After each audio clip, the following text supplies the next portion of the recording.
నదులుగా కొన్ని కాలువలు అయిపోతాయి అన్నమాట. కాలువలు పోయి నదులు అయిపోతాయి. కాలువలు పోయి సముద్రంలో వచ్చే కొన్ని బిందువు నీళ్లు అట్లా పారుకుంటూ కాలువలు పోయి నదులు అయిపోయినాయి అవి.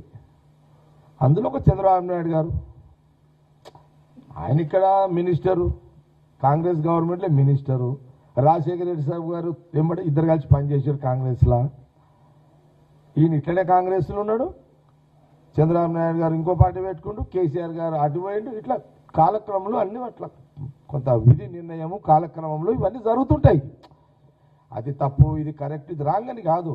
అల్టిమేట్ సముద్రం లాంటి కాంగ్రెస్ పార్టీ నుంచి పోయిన వాళ్ళే కాలువలు పోయి నదులైనాయి, నదులు పోయి రాజకీయాలు అట్లా నడుస్తుంది. కాబట్టి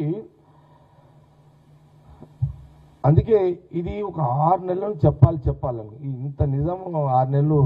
ఇక నేను ఇప్పుడు కూడా ఎందుకు వచ్చినంటే మొన్న రోజు ఆ సోషల్ మీడియా రీల్స్ చూస్తుంటే ఇదే వస్తుంది. అమ్మాయి మళ్ళీ ఈ బుకింగ్ చేసుకుంటారా మన రీల్స్ అది ఏం చేస్తున్నారో మనకు తెలియదు, కానీ అవి పదే వస్తున్నాయి. ఎందుకు? ఇప్పుడు జిల్లాలో ఎవరు, అది అందరు జిగమెరిగిన సత్యం, రాజకీయంగా ఎప్పుడు జగ్గారెడ్డి హరీష్ రావుకు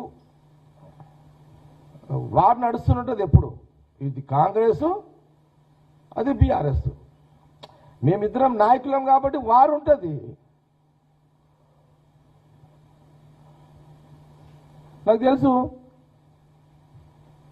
నేను మొన్న 2017లో రాహుల్ గాంధీ గారు సభ పెట్టినప్పుడు హరీష్ రావుని పిలిచి కేసీఆర్ తిట్టిండట. అరే ఏం రాహుల్ గాంధీ సభ, జగ్గారెడ్డి అంత పెద్ద సభ ఏర్పాట్లు చేస్తే నువ్వేం చేస్తున్నావు అని తిట్టిండట. నాకు బయట తెలిసినారు, ఎవరు చెప్తారు, ఎవరు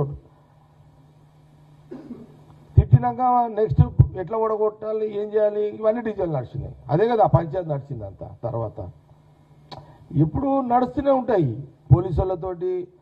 ఇక పోలీసు వాళ్ళు కూడా ఏం చేస్తారు భయ్, తప్పదు వాళ్ళకు కూడా. మన గవర్నమెంట్ ఉంటే మనం ఏమంటే వేస్తారు, వాళ్ళ గవర్నమెంట్ వాడు మనం ఏమంటే ఆలేస్తారు. ఇక పోలీసు వాళ్ళు కూడా ఏం చేయలేరు కదా. పోలీసు వాళ్ళు పార్ట్ ఆఫ్ గవర్నమెంట్. వాళ్ళు ఏ గవర్నమెంట్ ఉంటే వాళ్ళు మాట వినాల్సిందే, వాళ్ళు వింటారు. కాబట్టి నేనేమంటున్నా అంటే ఇంత విషయం చెప్పడానికి కారణం కూడా ఏంటంటే, ఆ రోజు నేను రాజశేఖర రెడ్డి ఆహ్వానం మేరకే నేను టీఆర్ఎస్ పార్టీ వదిలి బయట కాంగ్రెస్ పార్టీ వెళ్ళడం జరిగింది.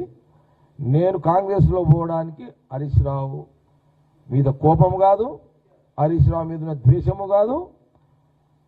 ఆ నిర్ణయానికి హరీష్ రావుకి ఎలాంటి సంబంధం లేదు. ఆయన పిలవడము, ఐఐటి నేషనల్ హైవే రోడ్డు ఇస్తా అనడము, నేను పోవడము, 2కి శంకుస్థాపన, 2కి ఇనాగ్రేషన్లు అయిపోయినాయి. ఇప్పుడు దాదాపు ఐఐటిలో ఆ ప్రాంతంలో ఇప్పుడు దాదాపు 1500-2000 మంది ఎంప్లాయ్మెంట్. ఆ కందికి సంబంధించి చుట్టుపక్కల వాళ్ళు ఒక 500-600 మంది ఇప్పటికి వాళ్ళందరూ జాబ్ చేస్తున్నారు. ఇంకా డెవలప్ అవుతున్న కొద్దికి అది అవుతుంటుంది. ఇది నిజము, ఇదే వాస్తవం. జగ్గారెడ్డి ఏదున్నా ఉన్నది ఉన్నట్టే చెప్తాడు. నేను అది వేరు చెప్తే కదా, హరీష్ రావుని నేను రాజకీయంగా తిట్టడం వేరు, కానీ సంబంధం అసలు నేను కోపంతో పోనే లేదు. మళ్ళీ అది తప్పు కదా అనడం, ప్రచారం చేయడము.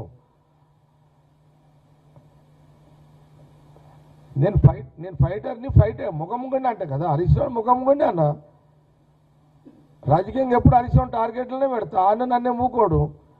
మా ఇద్దరు తేడా అంటే నేను ఫ్రంట్కి అది కొట్లాడితే ఆయనకి ఎంకేది కొడుస్తాడు. ప్రాబ్లం అంతే. హరీష్ రావు నేను తేడా ఆడుంటుందంటే, నేను ముందుకే కత్తి పడుతుంటే ఆయన వెనకకే తడకనే ఓడుస్తాడు వచ్చి. అది ఎవరి దానికి ఉంటుంది కదా. అది కూడా నేను హరీష్ రావు వెనకకేసి పొడిస్తే కూడా తప్పనా? రాజకీయం అదొక రాజనీతి. ఎట్లకేసి పొడిస్తే పొడిచిండా లేదా లెక్క అది అనమాట. అది పొడిచినా చచ్చిండా లేదా, ఎట్లా చచ్చిండా అని చూస్తాడు ఎవడన్నా. కాకపోతే ఆలోచన విధానాలు వేరుంటాయి అట్లా. కాబట్టి దయచేసి సోషల్ మీడియా వాళ్ళు ఏమంటారో నాకు తెలియదు, కానీ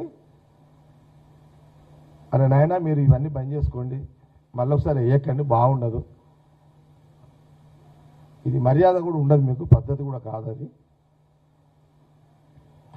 ఇంకేం డౌట్స్ ఉంటే అడగండి, చెప్తా లేదంటే క్లోజ్ చేస్తాను. స్వామి, ఈ ముఖ్యమంత్రి ఇది సీఎం అయితే ఎవరైనా మాట్లాడుతున్నా నాకైతే నాకు ఇరిటేట్ అవుతుంది అని అమ్మ. అసలు నాకు ఎవరన్నా అవుతానంటే అసలు అసలు ఏంద్రా నాయన అది అసలు అమ్మ. అసలు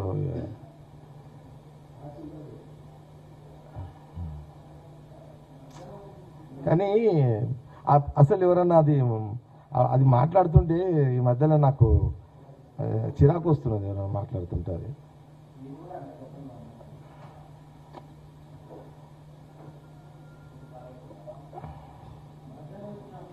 అదే లేదు, రాజ్యాంగం ఎంత ఇచ్చినా ఇక డైరెక్ట్గా కౌన్సిల్ నిలబడినోడు కూడా ఇక సీఎం అయితే అంటే ఎట్లా భయ్, నాకు అర్థం కాదు. కానీ అమ్మాయి భయ్, నేను 19 సంవత్సరాలకే మున్సిపల్ కౌన్సిలర్ అయినా భయ్. నాకు ఎవడు బ్యాక్ సపోర్టు, సొంత కష్టపడి ప్రజా పోరాటాలు చేసి కౌన్సిలర్ 19 ఏళ్ళకైనా 27 ఏళ్ళకు ఒక మున్సిపల్ చైర్మన్ అయినా ప్రజల సమస్యల మీద పోరాటాలు చేసి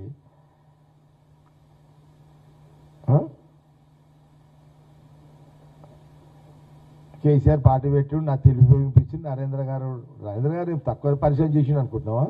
నేను బైసాబ్ కన్నా కేసీఆర్ అన్నాడు, నేనైతే జగన్ రెడ్డికి మాట ఇచ్చినా, నేను కరెక్ట్ ఉన్నా.